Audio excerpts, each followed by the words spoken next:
वर्षों पहले की बात है। महान कौशल राज्य पे रघुवंशी राजा दशरथ का शासन था। महातेजस्वी राजन अपनी तीनों रानियों के साथ राजधानी अयोध्या में रहते थे। हर सुख था उनके जीवन में। संतान सुख के अतिरिक्त विधाता ने उन्हें संतान सुख से वंचित कर रखा था। इसके लिए उनके राजगुरु श्री वशिष्ठ ऋषि ने पुत्रेष्टि यज्ञ की सलाह दी। पुत्रेष्टि यज्ञ के बाद राजा दशरथ को 4 बेटों का सुख प्राप्त हुआ। कौशल्या के राम, कैकेयी के भरत और सुमित्रा के लक्ष्मण तथा शत्रुघ्न। समय बीतने के साथ श्री राम की वीरता और शौर्य चारों ओर प्रसिद्ध हो गए। इतने प्रसिद्ध कि महर्षि विश्वामित्र ने भी अपने यज्ञ को सभी राक्षसों से बचाने के लिए राजा दशरथ से श्री राम को ही चुना। भरोसे हैं हम तेरे ही सहारे, दुविधा की घड़ी में ये मन तुझको ही पुकारे। तेरे ही बल से है बल हमारा, तू ही करेगा मंगल हमारा। मंत्रों से बढ़ के तेरा नाम।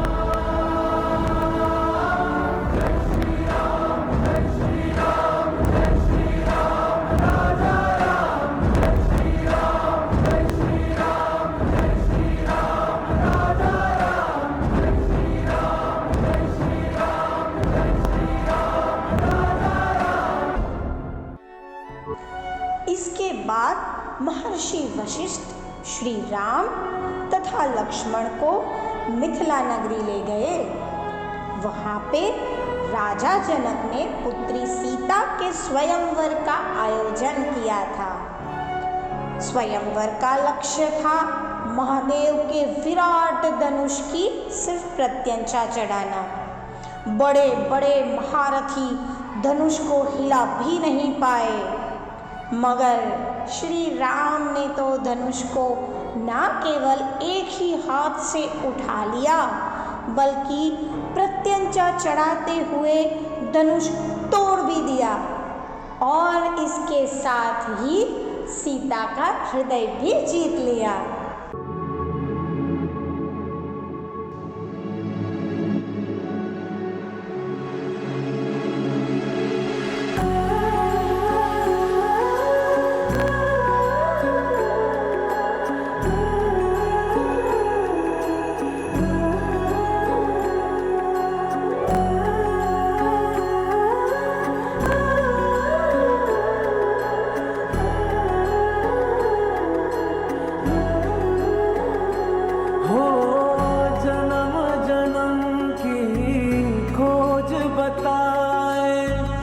राम से चल के राम पे आए, प्रेम कोई हमें और न जाने। राम से रूठे राम से माने, राम सिया की करुण कहानी।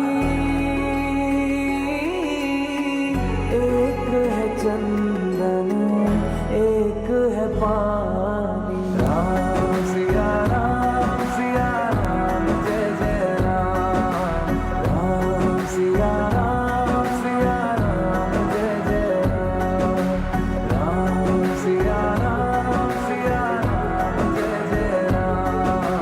राम सिया राम जय जय राम। तेरे नाम तुम ताना तेरे नाम, तेरे नाम आदि का तेरे नाम, तेरे नाम आदि का तेरे नाम, तेरे नाम।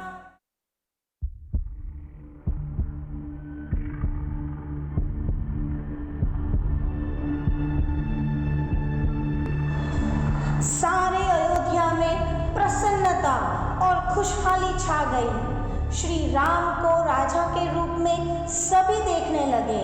और देखते ही देखते राज्याभिषेक की तैयारी भी शुरू हो गई। परंतु जीवन चक्र इतना ही सरल हो तो जीवन चक्र न कहलाता। भाग्य बीत चुका था और दुर्भाग्य ने अयोध्या पर करवट लेना आरंभ कर लिया और कैकेयी को राजा दशरथ से दिए हुए वचनों को निभाने के लिए श्री राम को 14 वर्षों का वनवास और भरत को राज्याभिषेक मिला। राम ने बड़ी ही सहजता से अपने 14 वर्षों का वनवास स्वीकार कर लिया।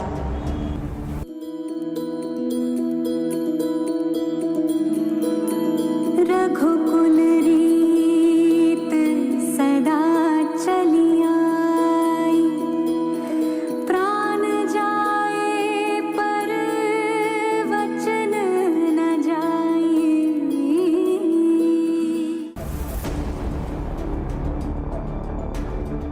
किंतु सीता और लक्ष्मण ने भी श्री राम के साथ उनके मार्ग पर चलने का दृढ़ निर्णय ले लिया और चल पड़े वनवास की ओर।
देवी सीता का लक्ष्य चित्रकूट था।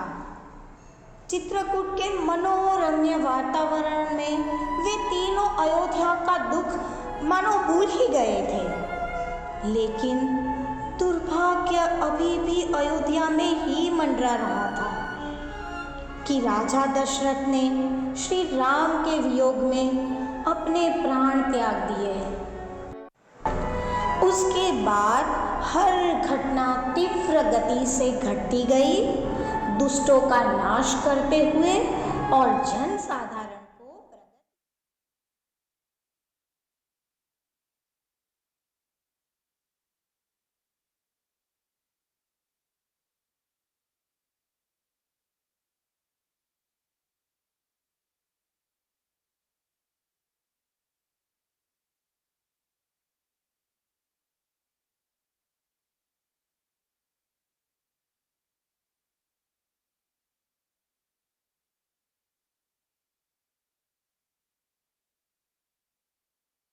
और जन साधारण को प्रगति का रास्ता दिखाते हुए तीनों 10 वर्षों तक दंडक वन में घूमते रहे। इसके बाद तीनों का अगला पड़ाव था पंचवटी। अब वनवास के 13 साल पूरे हो गए थे, परंतु दुर्भाग्य है ऐसे ही पीछा नहीं छोड़ने वाला था।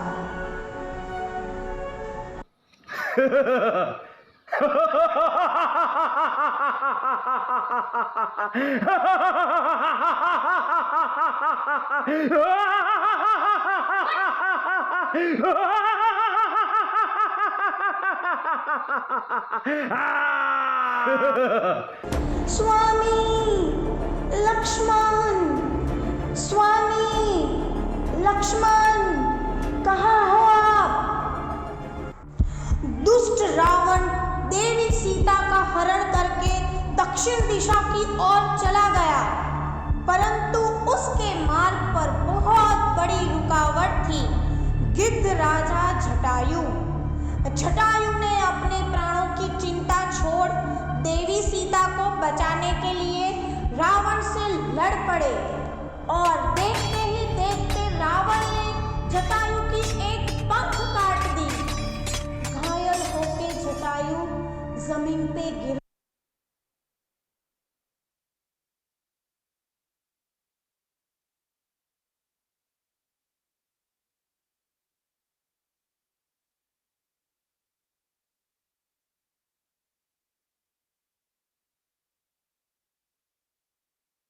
पड़े।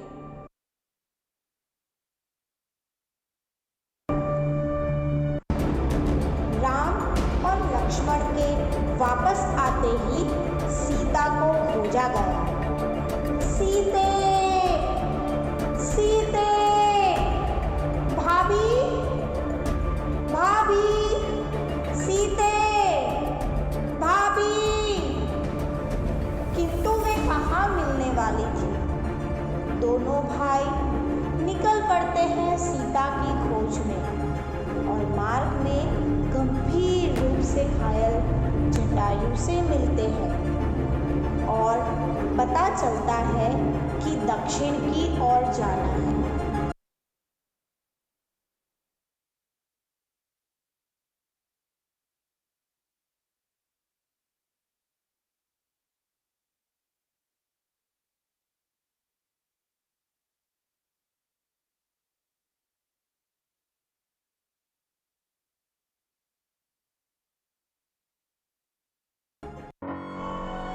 दक्षिण दिशा की ओर चलते चलते श्री राम और लक्ष्मण पहुंचते हैं वहां जहां सबरी उनकी प्रतीक्षा कर रही थी।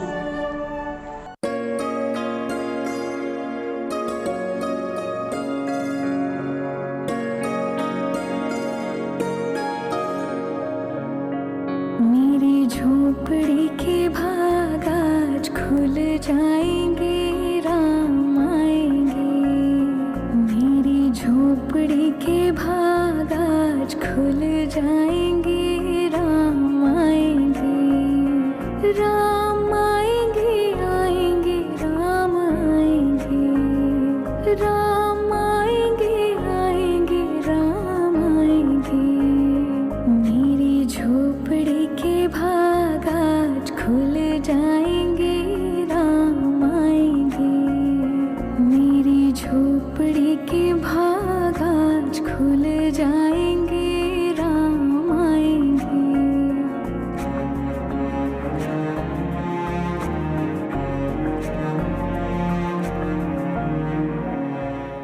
स्वयं चखकर दोनों भाइयों के लिए मीठे मीठे बैर खिलाए।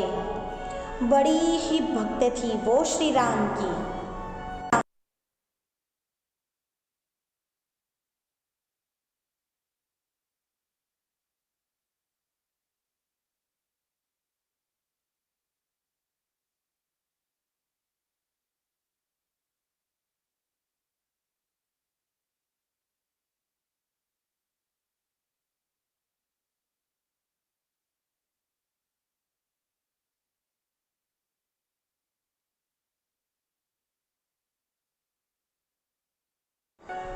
वहां से चलते चलते दोनों ही वानरों की नगरी किष्किंधा पहुंचते हैं। वहां श्री राम की भेंट महाबली हनुमान से हुई।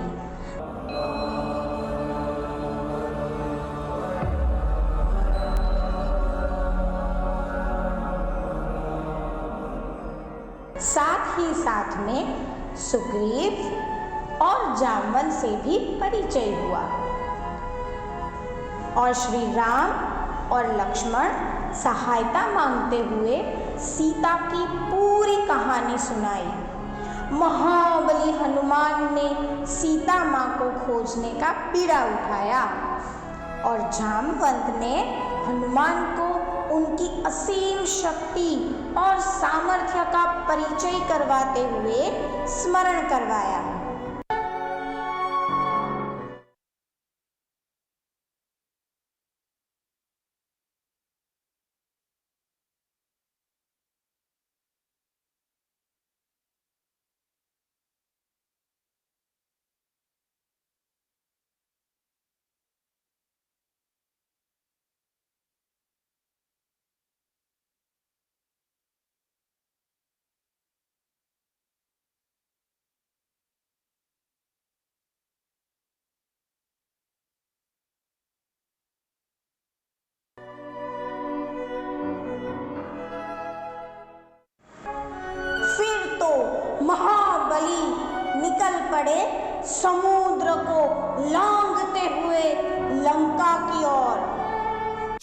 हनुमान ज्ञान गुण सागर जय कपीश तिहु लोक उजागर राम दूता तुलित बलधामा अंजनी पुत्र पवन सुतना। बहुत सारी विपदा के बाद अंत में उनको लंका नगरी दिखाई पड़ी।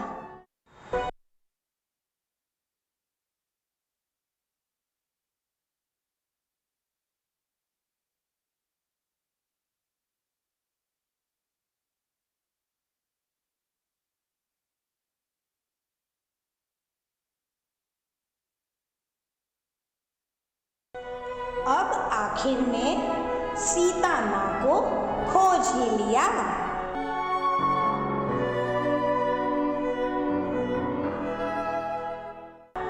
सीता माँ को नमन करते हुए श्री राम की अंगूठी देके सीता माँ का चूड़ामणि निशाने के तौर पे लेके वापसी ही कर रहे थे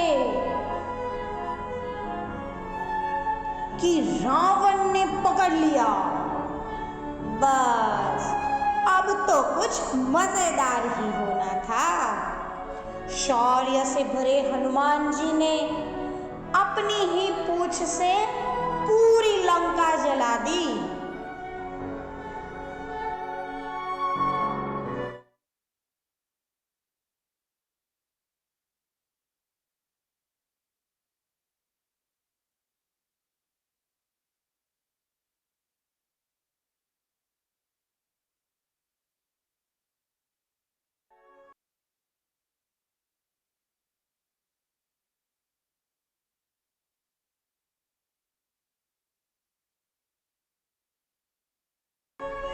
और वापस अपने स्वामी श्री राम के पास पहुंचते हैं। वे चाहते तो उसी समय पर रावण को हरा सकते थे, परंतु अपने प्रभु श्री राम का आदेश था।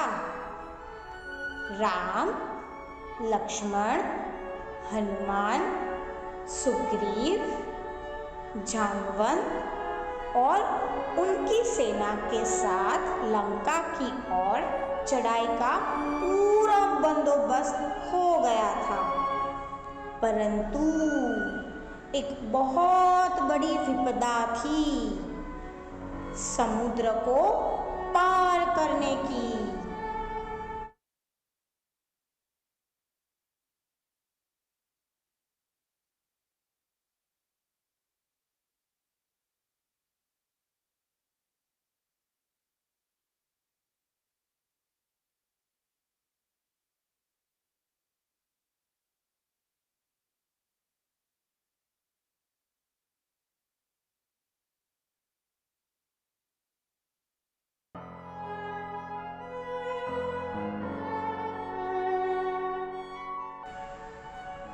कि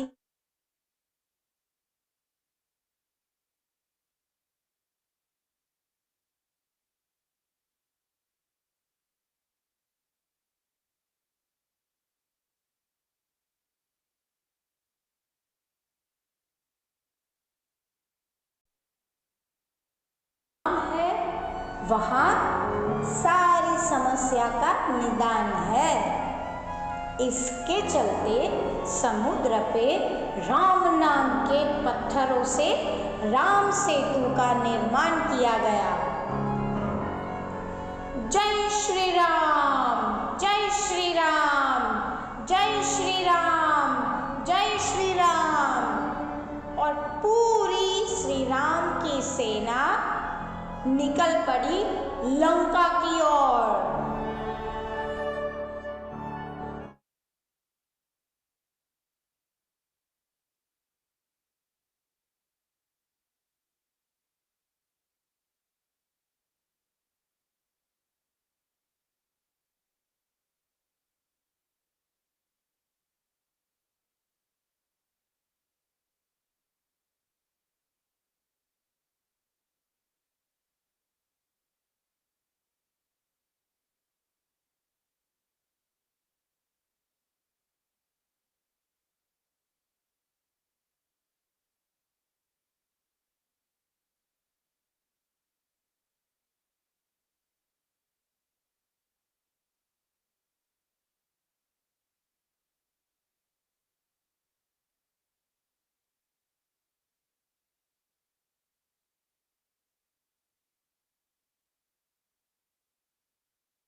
आखिर में युद्ध शुरू हो गया। युद्ध के दौरान लक्ष्मण मूर्छित हुए और उनका जीवन सिर्फ संजीवनी बूटी से ही बच सकता था। जैसे कहते हैं ना, संकट मोचन वीर हनुमान, तो बस बगैर किसी खौफ से निकल पड़े द्रोणागिरी पर्वत की ओर। किंतु जाके देखा तो सभी एक ही समान था। तो पूरा पर्वत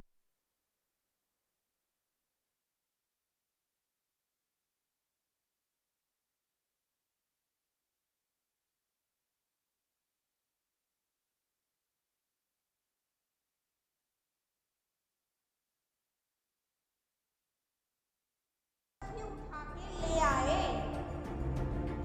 अपने स्वामी श्री राम के पास।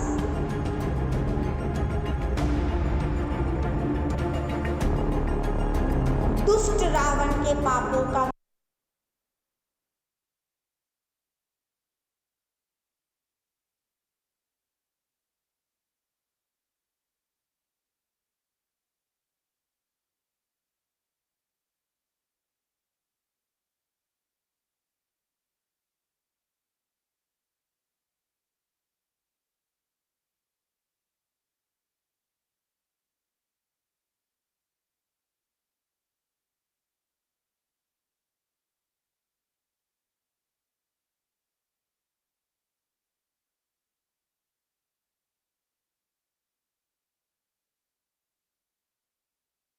अभिमान रूपी मस्तिष्क का वध हुआ और अंत में रावण का श्री राम के हाथों वध होता है।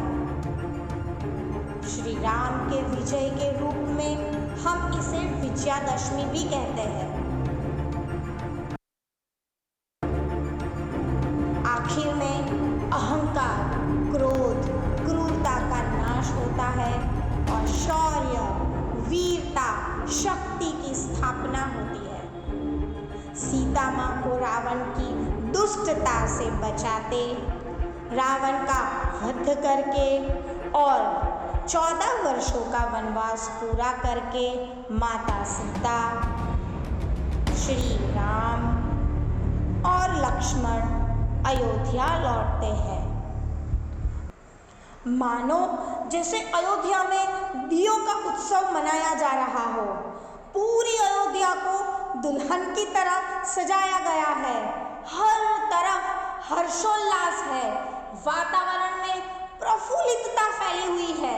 सब प्रभु श्री राम के स्वागत में लीन हो गए हैं। खुशियों का ठिकाना ही नहीं रहा है।